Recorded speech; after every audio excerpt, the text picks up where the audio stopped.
কানে নিয়ে হবে আবার ভয় কি সঞ্জীবনী মন্ত্র পেলাম শ্যামা মায়ের মন্দিরে।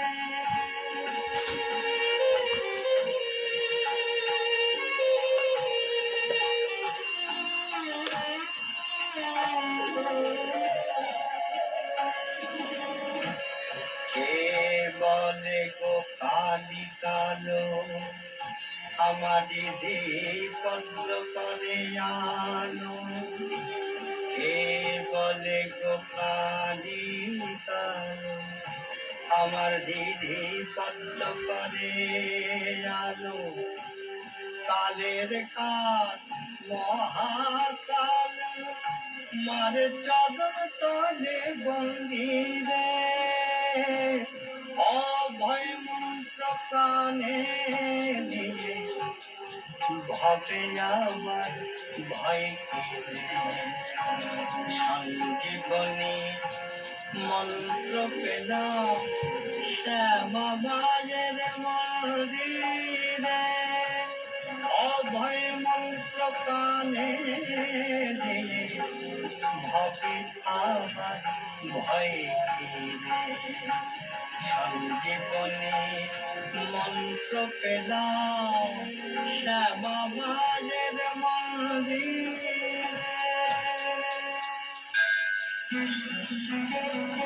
কেমন লাগছে কালী কথা? আপনার মতামত আমাদের জানান হোয়াটসঅ্যাপ করে 7890983983 নম্বরে। আর শুনতে থাকুন কালী কথা 98.3 মির্চিতে।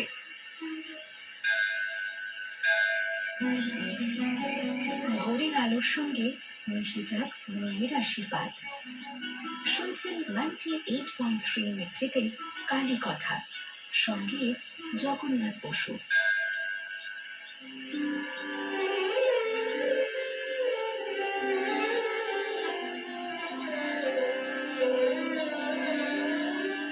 আমি সকল কাজের পাই হে সময় তোমারে ডাকিতে পাইনে। আমি সকল কাজের পাই হে সময় তোমারে ডাকিতে পাইনে। আমি চাহিদারা সুখ সুখ সম্মিলন তব সঙ্গ সুখ চাইনে। আমি সকল কাজের পাই হে সময়।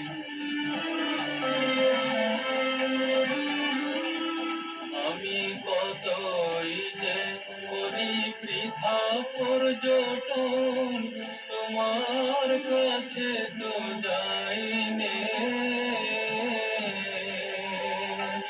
আমি কতই যে করি বৃথা পর্যটন তোমার কাছে তো যাইনে। আমি কত কি দেখাই অসহার ছাই তব প্রেমামৃত কাইনে। আমি সকল কাজের পাই হে সময়। আমি কত গান গাহি মনের হরষে তোমার মহিমা গাইনে। আমি বাহিরের দুটো আঁখি মেলে চাই জ্ঞানাতি মেলে চাইনে। আমি কার তরে দেই আমন বিলায়ে উপর তলে বিকাইনে। আমি কার তরে দেই আমন বিলায়ে উপর তলে বিকাইনে। আমি সবারে শিখাই কত নীতি কথা মনের শুধু শিখাই।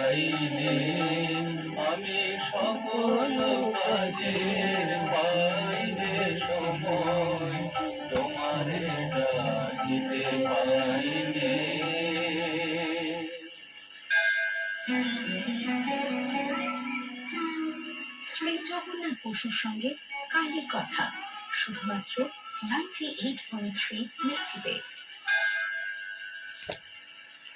ওম গণেশায় নমঃ ওম গণেশায় নমঃ ওম গণেশায় নমঃ ওম বিষ্ণু ওম বিষ্ণু ওম বিষ্ণু বিষ্ণু প্রমোদিনী কিংবা চরণ কৃষ্ণালে সত্যি করুণায় তিনি কৃতি করে চৈতন্যদেব সম্পর্কে অনেক কথা লিখেছেন। আমি আত্মা আমি শান্ত যতদূর বই সন্তুষ্ট পড়েছি, দুর্গত চৈতন্যদেব সম্পর্কে আমি নিঃসন্দেহে বলতে পারি পিতা দেব তার হানিস বই তাপন থেকে নিজে নেমে সবচাইতে এসেছি বেশি করিতে material ডিসচার্জ আমি পেয়েছি। সঙ্গম জীবে শ্রেষ্ঠ শারদেশানন্দজি বলছেন এক মানুষ হয়ে মাত্রেরই এক হয়ে বাড় অহংকার আছে, কিন্তু ঈশ্বরের কোনো অহংকার নেই। বুদ্ধে মূল অর্ধ অহংকার কেন আসে জানো? নিচে বসে আছে বাবা অজ্ঞানতা বাবার থেকে আসে। প্রচন্ড ধরতি চেতনানন্দজি বলছেন লাল হয়ে মা ক্রীড়া সম্বন্ধে তিনি কিছু বলেন। শারদেশানন্দজি বলছেন তিনি প্রত্যহ পুজোর পর বাবার ধ্যান করতেন। মধ্যে থেকে আমরা আমি না মধ্যে তখন তাকে সমাধিতে বাবার ডুবে যেতে প্রচুর দেখেছি। বাবার আমার আচ্ছা, দীক্ষার পর মা কিরকম স্পিরিচুয়াল ইনস্ট্রাকশন দিতেন? আমি ভক্তি হয়ে যাচ্ছি কোনো কথা বলছেন না, বাবার দীক্ষার পাওয়ারে পর। আমার শরীর হালকা আমি আবার বললাম, মা দীক্ষাকালে কাকে ইষ্ট বলে নির্দেশ করতেন? মহারাজ বললেন আমি কেবল নিজেরটা জানি, ভগবানকে ইষ্ট করতেন। আমি বললাম মা ঠাকুরের কথা কি বলেছেন? মহারাজ চুপ করে রইলেন। মহারাজ আমাকে বলেছিলেন, অর্থাৎ স্বামী শারদেশানন্দজি চেতনানন্দজিকে বলেছিলেন তিনি মায়ের স্মৃতি অতি বিশদভাবে লিখেছিলেন এবং এক বন্ধুকে তিনি পড়তে দেন। তারপর তিনি তপস্যা করতে যান। কয়েক বছর পর ফিরে এসে সেই স্মৃতিকথার খাতাটা চাইলে ওই বন্ধুটি বলেন যে হারিয়ে গিয়েছে। তিনি এটি মায়ের ইচ্ছা মনে করে আবার লিখতে শুরু করলেন, যা পরে শ্রী শ্রী মায়ের স্মৃতিকথা রূপে উদ্বোধন থেকে বেরিয়েছিল। সত্যি বলতে কি, এখন মনে হয় আমরা একটা মূল্যবান বস্তু হারিয়ে ফেলেছিলাম। স্বামী শারদেশানন্দজি সম্বন্ধে আরো অনেক আমার কথা ভরে রয়েছে। নিলাম এভাবে আস্তে আস্তে বলবো নিচে নেমে আগামীকাল। আসছি এবার নিচে সুতরাং নেমে আসলাম হচ্ছি কালী আমার কথা। ভরে স্বামী নিলাম প্রচুর পর শারদেশানন্দজি যেভাবে ফোন রিচার্জ করতে শ্রী শ্রী মায়ের আশীর্বাদী হাত আপনার মাথায় পড়ুন। ভালো থাকুন, আনন্দে থাকুন, মঙ্গল থাকুন।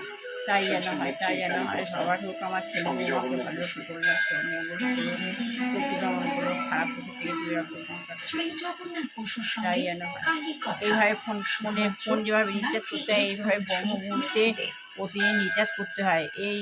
এইভাবে রিচার্জ করলে আপনি অনেক শক্তি পাবেন। এতে অনেক পাওয়ার আছে, মেডিটেশন যাকে বলে, এতে অনেক পাওয়ার। প্রতিদিন করবেন, আপনি নিজের রোগ আপনি নিজে সারাতে পারবেন। শ্রী শ্রী গুরু প্রবেশের পরমহংস বাবা ওম ওম ভারু গুরু পরমহত শ্রী শিব লাগলো আগুন আমার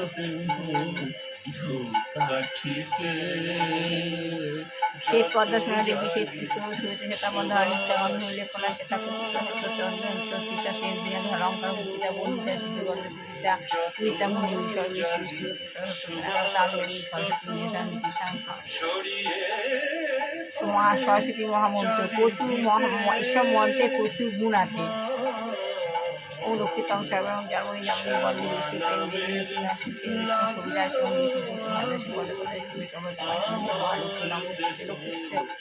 লক্ষ্মী দেবায়ন লক্ষ্মী দেবীর মন্ত্র ওম বিষ্ণু বিষ্ণু বিষ্ণু নারায়ণ ওম নমো ব্রাহ্মণ দেবা গো বাহন দেবী জগন্তা কৃষ্ণা গোবিন্দা নমো নমো পাপ হহং পাপিতা মাহং পাহমাতাই মাং কুণ্ডলী গীতা গীতা গীতা হে কৃষ্ণায় বাসুদেব দেবী নন্দ কৃষ্ণায় গোবিন্দ নম হে কৃষ্ণ করুণা সিন্ধু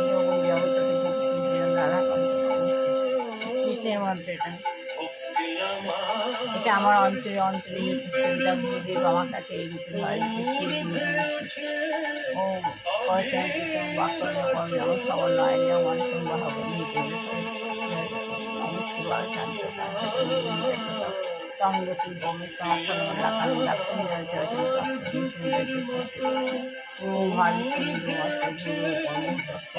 এটাই গুরুদেব শিব গুরুদেব গুরুদেব গুরুদেব গুরুদেব এটা হলো আমার শিব, এটা হলো আমার শিব, এটা প্রাকৃতিক শিব, এটা অপ্রাকৃতিক শিব।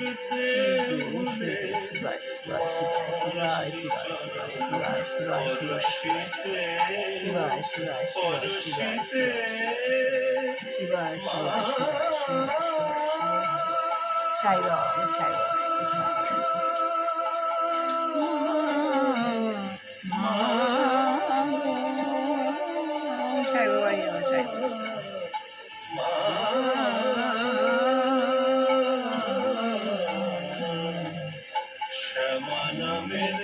লাগলো আগুন আমার দেহ আত্মবেলার পন্থা কি বহুপাত। তাহলে বহুবার বলছে এই পন্থা অত্যন্ত সহজ সাবলীল। আমরা যে ভগবানের নাম গান করছি এই পন্থা অত্যন্ত সহজ সাবলীল। আজ থেকে প্রায় 500 বছর আগে শ্রী চৈতন্য মহাপ্রভু এই পন্থাটি প্রবর্তন করে গেছেন। শ্রী চৈতন্য মহাপ্রভু এই প্রভৃতি 500 বছর আগে প্রবর্তন করে গেছেন এই অতি সুন্দর এবং আনন্দময় পন্থাটি অবলম্বন করুন। এই পন্থাটি অবলম্বন করুন। ভগবদ্গীতা, শ্রী ভগবদ্গীতা আদি বৈদিক শাস্ত্রগ্রন্থ পাঠ করুন, প্রতিদিন পাঠ করুন। পরমেশ্বর ভগবান শ্রীকৃষ্ণের সঙ্গে আপনার সম্পর্কে পুনঃপ্রতিষ্ঠা করুন। পরমেশ্বর ভগবান শ্রীকৃষ্ণের সঙ্গে আপনার পুনঃপ্রতিষ্ঠা করুন। তার ফলে অচিরেই সমস্ত বিশ্বজুড়ে শান্তি সমৃদ্ধি প্রতিষ্ঠিত হবে। তবে শান্তি প্রতিষ্ঠিত হবে। কলহের যুগ এবং কলিযুগ ভগবত প্রেম লাভ করার সর্বোৎকৃষ্ট পন্থা হচ্ছে ভগবানের দিব্য নাম কীর্তন করা। কলহের যুগ, ঝগড়া বিবাদ সমস্ত কিছু বাদ দিয়ে ভগবত প্রেম লাভ করার সর্বোৎকৃষ্ট পন্থা হচ্ছে ভগবানের দিব্য নাম কীর্তন করা। সকলেই অনায়াসে ভগবানের দিব্য নাম সমৃদ্ধ হরে কৃষ্ণ মহামন্ত্র কীর্তন করতে পারেন। সকলেরই এই অধিকার আছে হরে কৃষ্ণ মহামন্ত্র কীর্তন করা। হরে কৃষ্ণ কৃষ্ণ কৃষ্ণ হরে হরে রাম রাম রাম হরে হরে। আজ থেকে 500 বছর আগে পরমেশ্বর ভগবান শ্রী চৈতন্য মহাপ্রভু অত্যন্ত দুর্দশাগ্রস্ত কলিযুগে মানুষদের উদ্ধার করার জন্য এই নাম সংকীর্তন প্রবর্তন করে গেছেন। তাহলে বলছে কি হরে কৃষ্ণ মহামন্ত্র নাম কীর্তন করুন। আজ এটুখানি পড়লাম, ভালো লাগলে আয়সা কমেন্ট অবশ্যই করেন। সবার ভালো কল্যাণ হোক, মঙ্গল হোক, বুঝতে পারছে মানুষের চাকরি হয়েছে, চাকরি যে গিয়ে চাই গৃহিণী হয়েছে আমাদের বেশি খারাপ হচ্ছে ভগবান তাকে সুবিধে না হয় চেতনা দিক। আর যে গিয়ে অবশ্য পিতা মাতা কোনো বৃদ্ধা বাচ্চা যুবক যুবতী কেউ আছেন ভগবান যেন তাকে রোগকে মুক্তি দেয়। আমার ছেলে বৌমাকে ভালো কল্যাণ করো, মঙ্গল করো, শত্রু দমন করো, সংকট করে সব থেকে খারাপ লোকের থেকে দূরে রাখো, শত্রু থেকে দূরে রাখো, শত্রু দমন করো, খারাপ লোক থেকে দূরে রাখো। প্রতিদিন ভগবানের গীতা পড়বেন, ভগবত গীতা পড়বেন। আপনার দ্বারের কাছে কোনো শত্রু আসতে পারবে না, চোর ডাকাত কেউ আসতে পারবে না আপনার সামনে। খারাপ লোক আপনার কাছ থেকে এসে আপনার কাছ থেকে সরে যাবে। প্রতিদিন করুন এগুলো, এতে অনেক গুণ আছে। এটা আমার গুরুদেব মহাদেব বৌমার গুরুদেব অনুকূল ঠাকুর।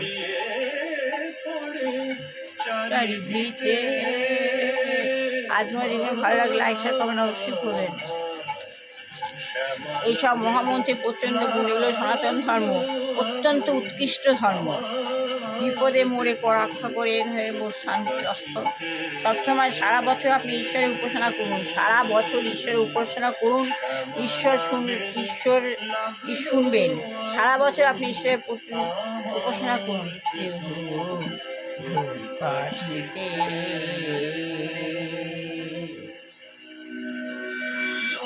তাহলে সারা বছর আপনি ঈশ্বরের উপাসনা করুন, ঈশ্বর আপনার কথা শুনবেন। এতে অদ্ভুত শক্তি আছে। ঈশ্বরের নাম গান করলে এতে অদ্ভুত শক্তি আছে। ঈশ্বর সর্বদাই মঙ্গলময়। আপনি সারা বছর ঠাকুর ভগবানের নাম করলেন না, যখন বিপদে পড়ছেন তখন ঈশ্বরকে ডাকছেন না, কিন্তু যখন চরম বিপদ আসবে তখন ডাকবেন না তা নয়। তখন ডাকবেন সকালে ঘুম থেকে উঠে প্রতিদিন দিনের শুরুতে প্রভাতকালে একটা কাগজে লিখবেন, আমি নিজেকে তোমার চরণে সমর্পণ করলাম। সারা দিনটা ভালো করে কাটবে। আপনি প্রতিদিন সকালবেলা ঘুম থেকে উঠে ভগবানের চরণে নিজেকে সমর্পণ করবেন যে আমার সারা দিনটা যেন ভালোভাবে কাটে।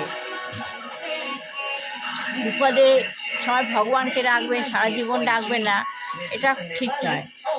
এতে ভগবান সাড়া দেন না। মানে বিপদে মনে রক্ষা করো এ নয় মোর প্রার্থনা, তা নয়।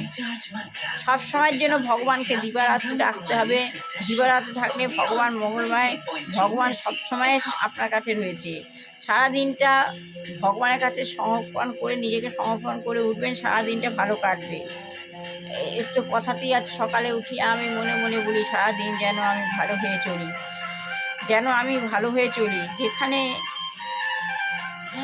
এইটাই হলো আমাদের সকালবেলা ঘুম থেকে উঠে প্রার্থনা। দেখবেন আপনি শক্তি পাবেন খুব, এতে চরম শক্তি আছে। সনাতন ধর্ম অত্যন্ত উৎকৃষ্ট ধর্ম, অত্যন্ত ঈশ্বর সর্বত্র আছে, প্রত্যেক কোনায় কোনায় রয়েছে ঈশ্বর। ঈশ্বরের অশেষ কৃপা। আপনি যদি ভগবানের সঙ্গে সম্পর্কযুক্ত করেন, এই আত্মজ্ঞান লাভের পন্থা বোঝাতে ওটাই বললো যে চৈতন্য মহাপ্রভু আজ থেকে 500 বছর আগে এই সনাতন ধর্ম প্রচার করে গেছেন। হরে কৃষ্ণ কৃষ্ণ কৃষ্ণ হরে হরে, সব থেকে মূল মন্ত্র হচ্ছে হরে কৃষ্ণ মন্ত্র। হরে কৃষ্ণ কৃষ্ণ কৃষ্ণ হরে হরে, হরে রাম রাম রাম হরে হরে, গুরু কৃষ্ণ হরে কৃষ্ণ কৃষ্ণ কৃষ্ণ গুরু হরে, গুরু রাম হরে রাম রাম গুরু হরে। গুরু কৃপাহি কে বলো বলো, গুরু কৃপাহি কে বলো। হরে কৃষ্ণ কৃষ্ণ হরে হরে, হরে রাম রাম রাম হরে হরে, কৃষ্ণ হরে কৃষ্ণ কৃষ্ণ কৃষ্ণ গুরু হরে, গুরু রাম হরে রাম রাম গুরু হরে। গুরু কৃপাহি কে বলো বলো, গুরু কৃপাহি কে বলো।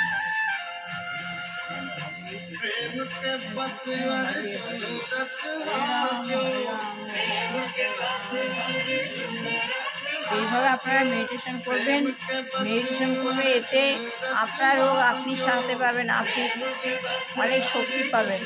আপনি যদি নিজের মধ্যে শক্তি সঞ্চয় করেছেন বুঝতে পারেন, অনুভূতি পান, আপনি সবার মধ্যে তা ভাগ করে দিন, বিশ্বগ্রহের উপর ফেলুন, বাড়ির সবাইয়ের উপর আপনি প্রভাব ফেলুন। এতে ঘরের বাতাবরণ এভাবে প্রিয় হয়ে যায়। এতে অনেক বেনিফিট আছে।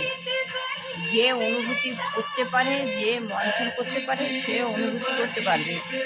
যত মন্থন করবেন তত অনুভূতি পাবেন, যত অনুভূতি করতে পারবেন তত আপনি শক্তি পাবেন। ভগবান ভক্তের দাস।